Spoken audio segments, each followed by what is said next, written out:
Hey guys, what's up? My name's Ines. I write kissing books, and here's chapter 4 of The Valkyrie's Claim. The pitiful sounds of a woman's wails greeted Draco when he closed the door of the castle behind him. She'd been sobbing when he'd left. She should be hoarse by now, but her cries continued. The guilt racked over him, as it had the last 2 times this had happened. He flexed his fingers. His palms itched to reach for the door handle, to run back out, to seek out the arms of a woman, any woman, to lose himself in, for a few brief moments of mindlessness. Only, now there was a new problem. His mind had not stopped thinking of the Valkyrie and her sweet heat as she crouched over top of him. Even now, his dick was hard from the touch of her breath on his lips. His mouth watered, thinking about those tight little buds that he knew would have pressed against her armor.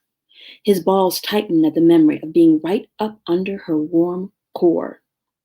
A door slammed open, then thundered shut.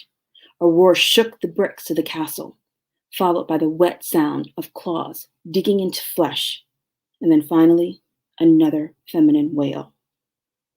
Draco didn't know which way to turn. He couldn't go out the door to seek the Valkyrie. If he dared enter Asgard and stated his intentions, he'd be thrown into the halls of Valhalla. Running up those stairs to assist the woman in need would do neither of them any good. In fact, he knew he would likely have claws sunk into his flesh if he dared interfere with the claiming ritual. He'd learned that the first time he'd gotten between his father and one of his brothers. Both males were now dead. "She's mine," growled his brother Drogo. He ducked a punch and then went for the legs of the male that blocked his path. "I'm next in line," shouted their eldest brother Drek. He jumped, wings flapping to avoid Drogo's strike. "By right, she's mine!" "You'll have to fight me for her." "Isn't that what we're doing?" The two brothers faced off. Both were in states of half shift. Drek had his wings out. Drogo had his claws out. They were both naked. Gashes and open wounds were etched on their flesh like tribal markings. This was how Draco had left them, fighting for the latest human sacrifice to arrive in the Vale. Their father had fought to the death for the last one, and lost. Before that, his father had killed his eldest son for the right to claim a different human female who had arrived on their doorstep. This one had been left in the Mosaic Mountains and sold to the highest bidder. Drogo and Drek had teamed up, putting together their silver and gold to pay off the human males who had delivered the sacrifice. They'd won her from the others, but now one of them had to win the right to claim the wailing woman.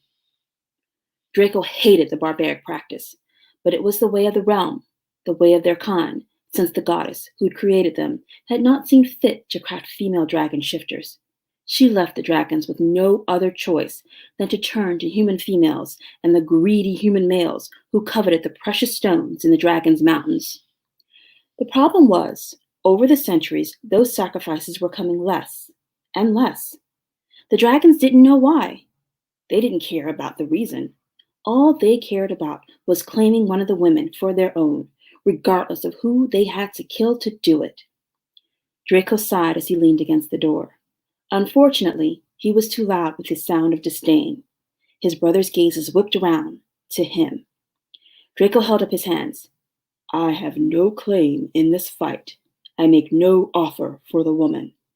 "Fool!" spat Drogo. "Coward!" hissed Drek. "Go hide between a fairy's thighs and leave us be." Draco pointed up.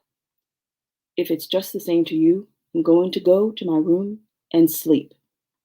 As he stepped forward, his brothers tracked his every move. They balanced on their toes, ready to strike if he got too near the room where the female had locked herself in. The lock was a moot point. Any dragon could bust through the door. His brothers would once this battle was done, and one of them was likely dead.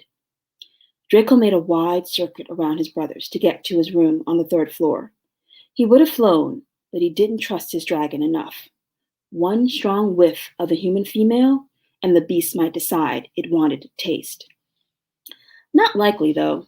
The only thing his tongue hungered for, the very reason his stomach rumbled, the cause for his dripping incisors, was for a female he couldn't possibly ever, in a million years, hope to taste. It was insanity to want a Valkyrie. Still, he couldn't help wonder that if he was mad for wanting her, then wasn't she also a bit touched too? He hadn't imagined that her nostrils had flared when she felt his manhood against her covered sex.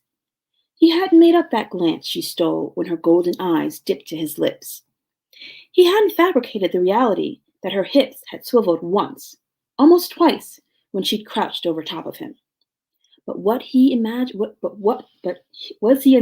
that she was sitting on his windowsill, staring up at the moon?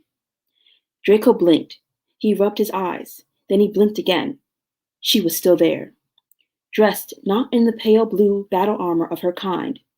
She wore a simple white shift that was near translucent in the moon's light. Her golden hair was down around her shoulders. It hung in lush waves that touched the small of her back. Her arms were bare, except for the daggers strapped around each of her biceps. Her feet were encased in black-heeled boots that reached up to cover her knees. Draco suspected there would be daggers in each one as well. He should be alarmed. He should be frightened. Instead, he was utterly and completely turned on. "Hello," he said. Her beautiful face swiveled to face him. Her beauty stole his breath. High cheekbones, heart-shaped lips, wide, soulful eyes he felt himself getting lost in. And then she was a blur. In the space of a breath, she was on him, dagger brandished, pointy end at his neck. He felt the trickle of his blood meander down his throat, all the way to his beating heart. "Hello," she said. Her tone was polite, proper even, which belied the next words that came out of her mouth. "I'm here because I want you to fuck me." Get ready for chapter 5.